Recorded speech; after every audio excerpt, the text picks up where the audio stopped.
الصالحات أشهد أن لا إله إلا الله وحده لا شريك له خالق جميع المخلوقات وأشهد أن نبينا محمدا عبده ورسوله خير من أدى الأمانات اللهم صل وسلم على سيدنا ومولانا محمد خير البريات وعلى آله وأصحابه ما دامت الأرض والسماوات سبحانك لا علم لنا إلا ما علمتنا إنك أنت العليم الحكيم رب اشرح لي صدري ويسر لي أمري واحلل عقدة من لساني يفقه قولي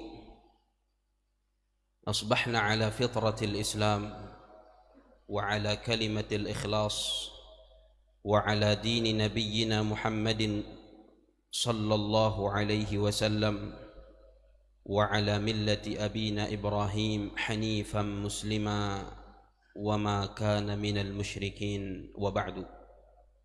Alhamdulillah, puji syukur kita panjatkan kehadirat Allah Subhanahu wa taala yang subuh hari ini memberikan nikmat taufik kepada kita semua sehingga kita bisa melangkahkan kaki bersama-sama untuk melaksanakan ibadah yang paling utama, yaitu melaksanakan salat subuh berjamaah.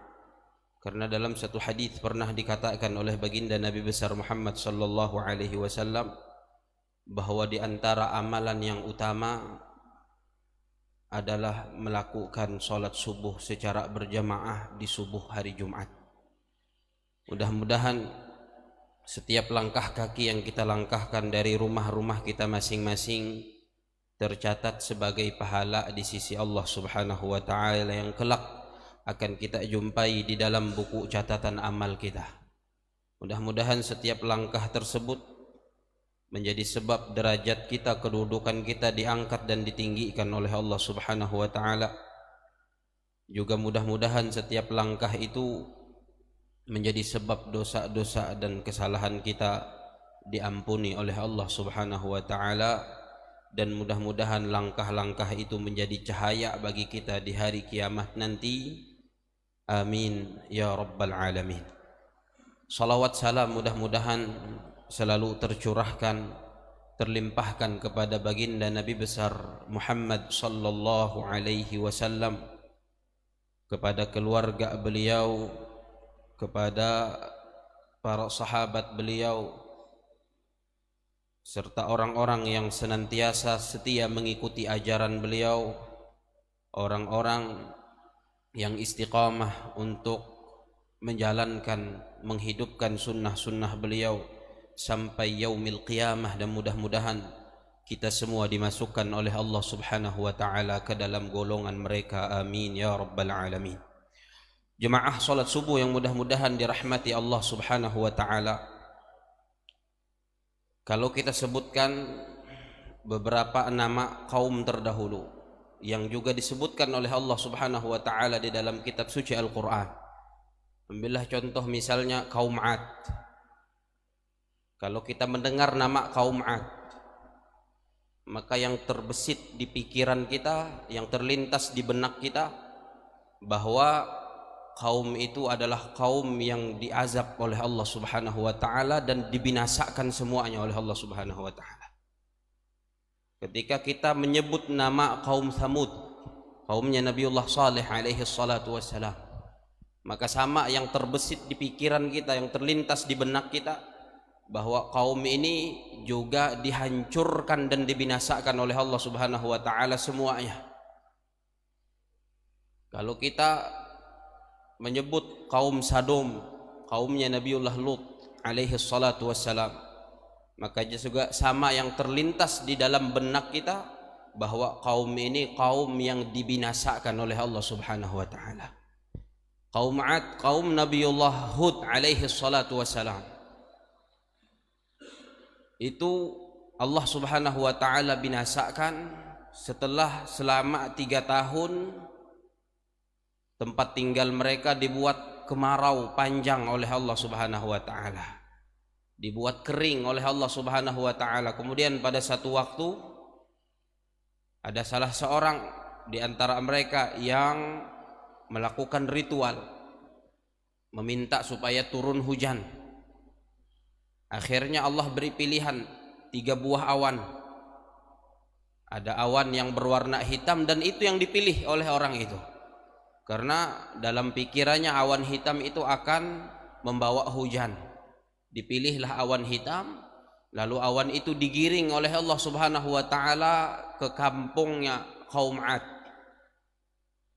Ternyata setelah sampai ke kaum 'Ad atau ke kampung kaum 'Ad, awan itu yang turun bukan hujan, tetapi ternyata Allah buat angin kencang berhembus selama 8 hari 7 malam yang membinasakan seluruh kaum 'Ad, kecuali Nabi Hud dan pengikutnya yang beriman kepada beliau alaihi salatu wassalam. Allah binasakan semuanya. Begitu pula dengan kaum Tsamud, kaumnya Nabiullah Saleh alaihi salatu wassalam. Setelah mereka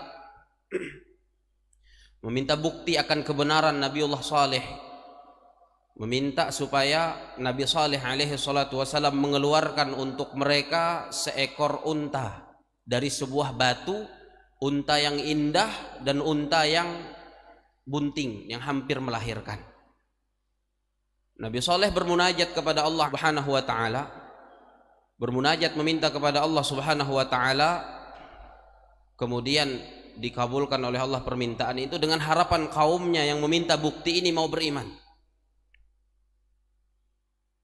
Dikeluarkan oleh Allah dari batu itu seekor unta yang setelah keluar pun langsung melahirkan dan disaksikan langsung oleh kaumnya Nabi Saleh, kaum Tsamud.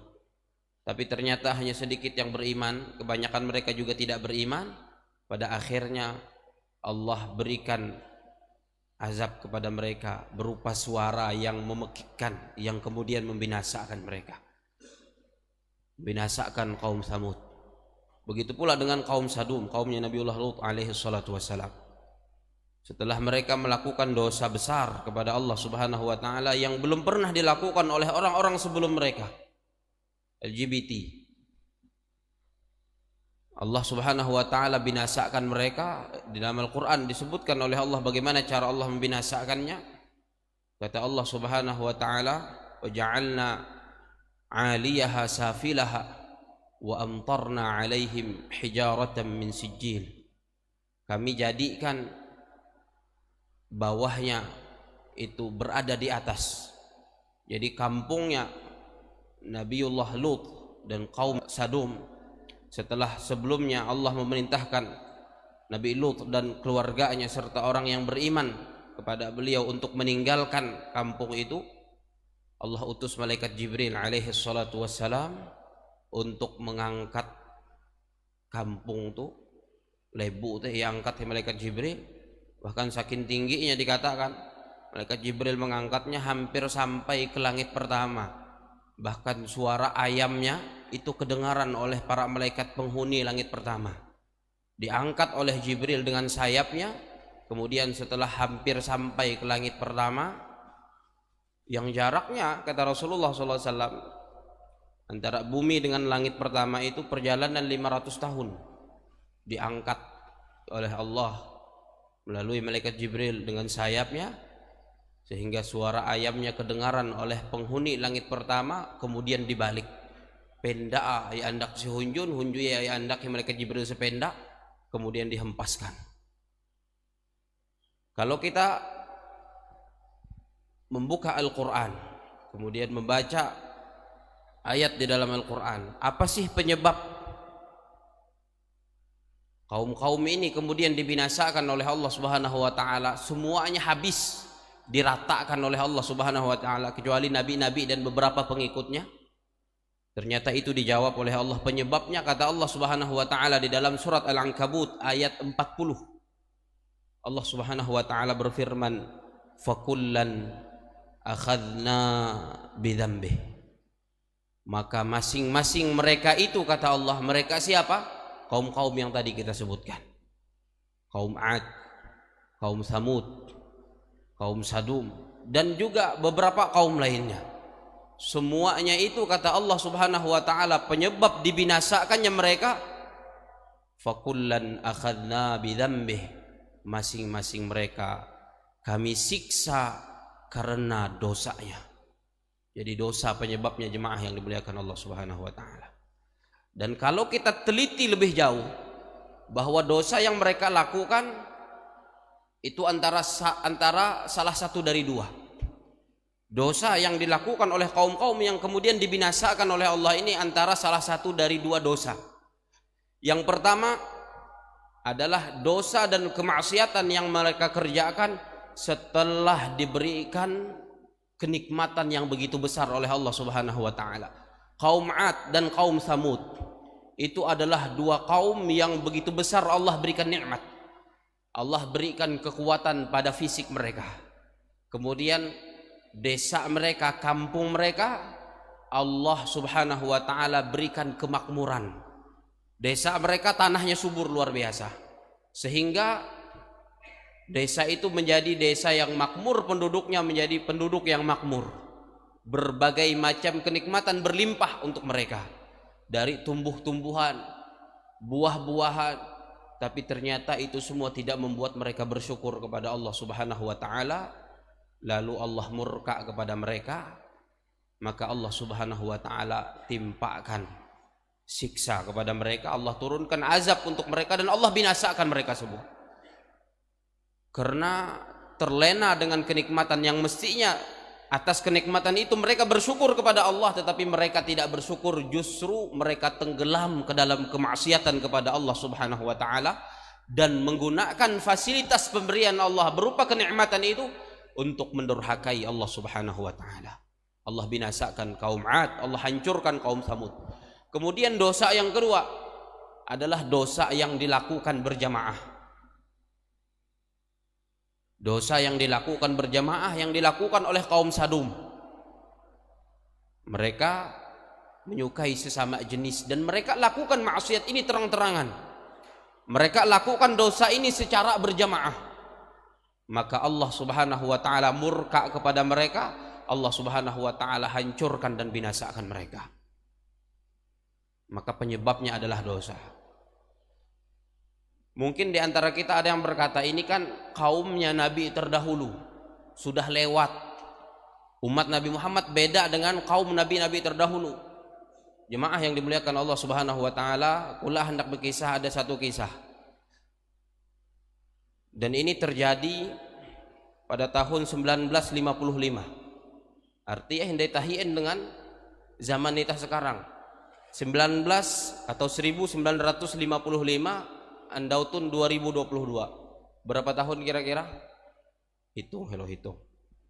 Berapa tahun? Sekitar 67 tahun yang lalu. Ada sebuah dukuh, araya dukuh Legetang. Dukuh tekan, dukuh kalau dikapi dukuh anak desa. Sangku dukuh Menggana kan? Dukuh Kahoy, anak desa. Dukuh Legetang itu terletak si kawasan Dieng, Banjarnegara, si Jawa. Jadi beda tejawen si Indonesia. Yang mana dukuh ini terkenal dengan tanahnya yang subur. Dan orang-orang di situ juga makmur. Mereka bisa panen apa yang mereka tanam di saat orang-orang di desa sekitarnya midak kawa panenin. Uluh si desa gapi-gapi elente gagal, si dukuh itu kawa panen. Tapi ternyata dengan kenikmatan yang diberikan oleh Allah Subhanahu wa taala itu, petakan yang subur, kemudian kemakmuran yang merupakan nikmat Allah Subhanahu wa taala. Dan diceritakan bahwa penduduk dukuh itu sugi-sugi sendiri ya. Hantam hasil panennya selalu melimpah. Zaman itu disebutkan bahwa yang mereka tanam tembaku. Nang insap elen hitun kan tembaku. Di saat desa-desa lain gagal panen, si hete selalu panen. Tapi ternyata penduduk Dukuh Legetang tun walaupun diberikan kenikmatan luar biasa oleh Allah, kesuburan tanah yang luar biasa, kemakmuran yang luar biasa, elen tidak bersyukur kepada Allah Subhanahu wa taala. Kenikmatan itu bukan disyukuri oleh mereka, tetapi mereka semakin tenggelam ke dalam kemaksiatan dan dosa kepada Allah Subhanahu wa taala. Semakin iumpan Allah Subhanahu wa taala dengan kenikmatan, semakin elen jauh dari Allah Subhanahu wa taala, selalu melakukan dosa dan maksiat. Maksiat yang inggawi elen judi, kemudian minum minuman keras, kemudian zina. Hampir setiap malam inggawi elen, setiap malam. Bahkan dikatakan di desa itu ada seseorang yang berzina dengan umak kandung seorang. Setiap malam dilakukan dosa-dosa itu kepada Allah Subhanahu wa taala. Padahal kenikmatan yang diberikan itu dari Allah Subhanahu wa taala, tapi tidak bersyukur kepada Allah Subhanahu wa taala, justru malah leteng si huang maksiat dan dosa. Hingga sampai pada tanggal 17 April 1955 malam itu hujan labat bebanaran, hujan tidak memudah kalabatah, guntur patir, nyaring, kilat segala macam. Tapi ternyata penduduk Dukuh tetap berbuat maksiat kepada Allah Subhanahu wa taala. Hingga sampai pada bentok malam. Sampai bentok malam ujaya besalang, kemudian midak tahien jadi ete mehiau suara nyaring bebanaran bum yang ihining oleh penduduk desa sekitar Dukuh Legetang. Cuman hantam malam ete mengerikan, penduduk desa nang gapi-gapi ya bida ada nang bahanyi beluain, bida ada nang bahanyi beluain. Hingga keesokan harinya dapita penduduk desa sekitar kemudian belua. Ternyata ketika belua, penduduk desa nang sigapi ete tengkeget menggite sebuah gunung. Ada sigapi hete gunung pengamun-amun. Kikuan elen ternyata separuh dari gunung tun puncak kahunju ya rata. Model kana wadai atau nasi tumpang nang inetek hunju ya. Rata nihau pucuk gunung teh. Tengkeget subuh pas belua huma menggite gunung pengamun-amun nihau puncaka nihau pucuka dan nihau teh rata, persis rata. Sangku kana tetek teh bang. Dan lebih tekajutnya elen ketika menggite pucuk gunung tun ternyata ada si hunjun lebu atau Dukuh Legetang itu. Dan itu bukan tanah longsor. Bukan tanah longsor. Kenapa dikatakan bukan tanah longsor? Karena si pendak gunung pengamun-amun teh ada jurang, ada sungai. Dan ternyata si sungai teh, si jurang teh tidak ada keleka petakin. Tidak ada sama sekali keleka petak. Kalau seandainya longsor, mesti ada keleka petaka. Dan Dukuh Legetang etena diihalat oleh sungai itu, ihalat oleh lembah tanah atau jurang teh. Antara gunung pengamun-amun dengan Dukuh Legetang ada jurang, ada sungai, ada banyu. Ternyata kikuan penduduk sekitar, desa sekitar, si banyu ya teh, si lembah teh, si jurang ada sepeda gunung teh, tidak ada keleka petak longsor buhnyun gunungin. Tidak ada sama sekali. Tidak kagite aden. Banyunya tetap mengalir seperti biasa. Nah ini bukan sekedar tanah longsor, tetapi pucuk gunung tanah dipindahkan dan kemudian ditimpakan, diletakkan di atas Dukuh Legetang. Malam 17 April 1955. Siapa yang bisa melakukan itu? Aweh kira-kira nang kawa menetek pucuk gunung, kemudian maandak kasih hunjun Dukuh Legetang. Siapa lagi kalau bukan penciptanya Allah Subhanahu wa taala. Dan sampai hari ini saksi sejarahnya masih ada orang-orang yang berdampingan dengan Dukuh itu. Desa mereka berdampingan dengan Dukuh Legetang itu. Dan mereka berkisah tentang kejadian tahun itu 1955. disiksa oleh Allah, dibinasakan semuanya oleh Allah. Semua penduduknya itu semuanya binasa. Disebutkan, dan si kani ada tugu ya. Ada tugu ya, si tugu itu tertulis seluruh penduduk Dukuh Legetang berjumlah 332 kungan. Ditambah malam ete ada 19 kungan dari desa lain bermaksiat sehete 4. Jadi sendaya 351 kungan matei si penda petak. Si penda pucuk gunung nang inimpaan hi Allah Subhanahu wa taala marak Dukuh ete. Maka ini juga bukti, bukan hanya terjadi pada kaum-kaum terdahulu, kaum 'Ad, kaum Samud dan juga kaum Sadum, tapi terjadi kepada umatnya Nabi Muhammad sallallahu alaihi wasallam. Apa penyebabnya? Di dalam surat Al-Ankabut, di awal ayat surat Al-Ankabut ayat 40 Allah katakan tadi, fakullan akhadna bidzambi. Masing-masing mereka kami siksa karena dosanya. Maka kita perlu berhati-hati. Dan kita perlu terus untuk menegakkan nahi mungkar. Jangan sampai berhenti. Kalau sampai si ukan itah mida adam nahi mungkar, kemudian kemaksiatan merajalela, maka siap-siap pindah lebu bidah. Tapi kalau masih ada yang melakukan nahi mungkar, dan nahi mungkar ini bukan hanya tugas penceramah, bukan hanya tugas ustadz, seberatan itu wajib untuk melakukan nahi mungkar.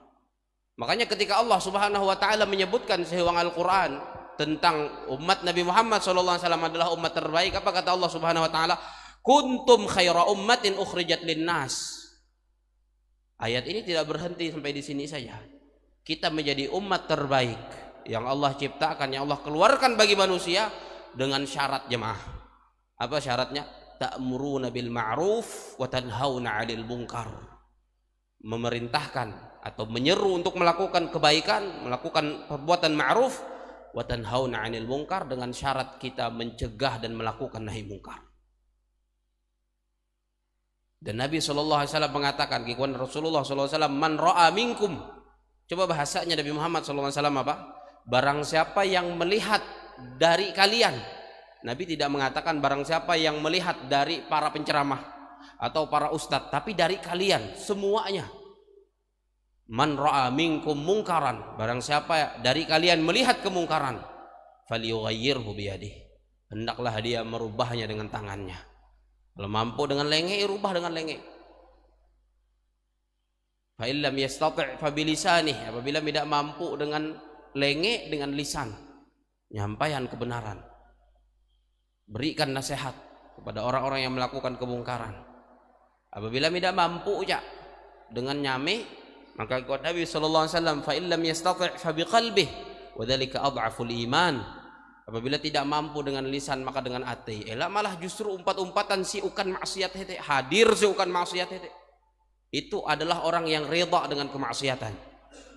Dan dia tahu kebenaran bahwa perbuatan mereka adalah maksiat, kemudian hadir di situ dan membiarkan kemaksiatan itu, reda dengan kemaksiatan itu, maka sama saja dia adalah orang yang melakukan kemaksiatan itu. Dia diam dari kebenaran. As-sakitu 'anil haqq syaitanun akhras.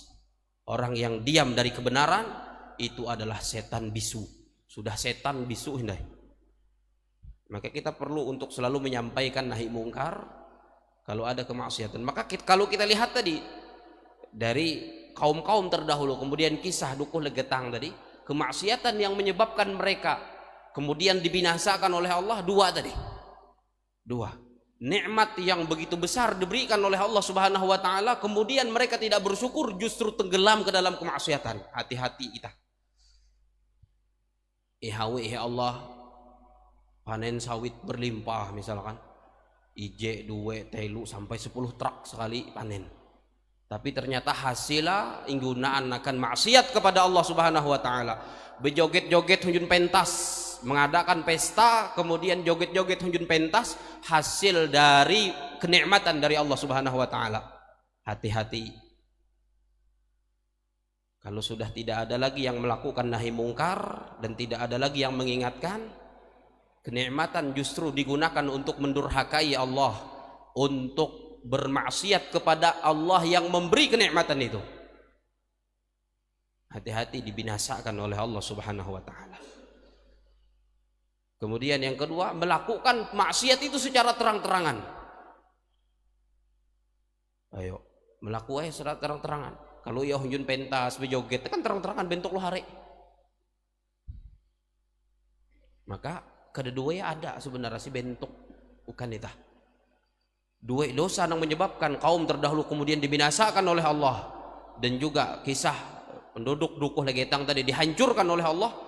Itu maksiat yang tadi kita sebutkan dua-duanya ada. Maka harus tetap jalan nahi mungkar itu. Harus tetap jalan nahi mungkar itu. Sekurang-kurangnya itah mengingkari dengan atei dan tidak usah ikut-ikutan di tengah kemaksiatan itu. Karena orang yang ikut di tengah kemaksiatan karradhi bil mungkar, seperti orang yang reda dengan kemungkaran itu. Dan ingat jemaah, kalau kita tidak lagi melakukan nahi mungkar, ketika Allah Subhanahu wa taala menurunkan siksanya, menurunkan azabnya, tidak hanya menimpa orang-orang yang melakukan maksiat itu. Makanya surah Al-Qur'an ikhwan Allah ya, wattaqu fitnatan la tusibanna alladhina zalamu minkum khassah. Takutlah terhadap siksa yang tidak hanya menimpa orang-orang zalim di antara kalian saja. Kalau Allah sudah murka dan Allah ingin menimpakan siksanya dan azabnya, Allah tidak akan memilih mana yang berbuat maksiat, mana yang tidak, semuanya akan dihabiskan oleh Allah Subhanahu wa taala. Maka kalau ada anak berbuat maksiat kemudian berpander dengan itah, elak mau urus uluhen, urus arep masing-masing, biar aku mau urus nerakanku, kau mau urus surganmu. Yen. Soalnya kalau iya hancuran ya Allah, itah kana aja. Jadi itah harus tetap berpander. Itah harus tetap menyampaikan kemungkaran dan menghentikan kemungkaran itu sesuai kemampuan itah. Jadi ada aja kan ikih mahawi maksiat dengan hartan ikih surang. Beda menduan hartan ke Tuhan, bujur.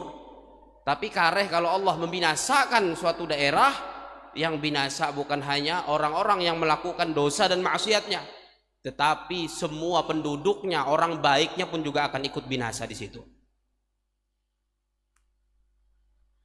Maka mudah-mudahan kita diberi kemampuan terus oleh Allah Subhanahu wa taala untuk mengingkari kemungkaran sekurang-kurangnya dengan hati kita, dan tidak ikut berada di tempat-tempat kemungkaran yang di tempat-tempat itu dilakukan maksiat kepada Allah Subhanahu wa taala. Amin ya rabbal alamin. Mudah-mudahan ada manfaat. Salah khilaf mohon maaf. Subhanakallahumma bihamdika asyhadu an la ilaha illa anta astaghfiruka wa atubu ilaik. Sallallahu wasallam ala nabiyyina Muhammadin wa ala alihi washabihi ajma'in. Assalamualaikum warahmatullahi wabarakatuh.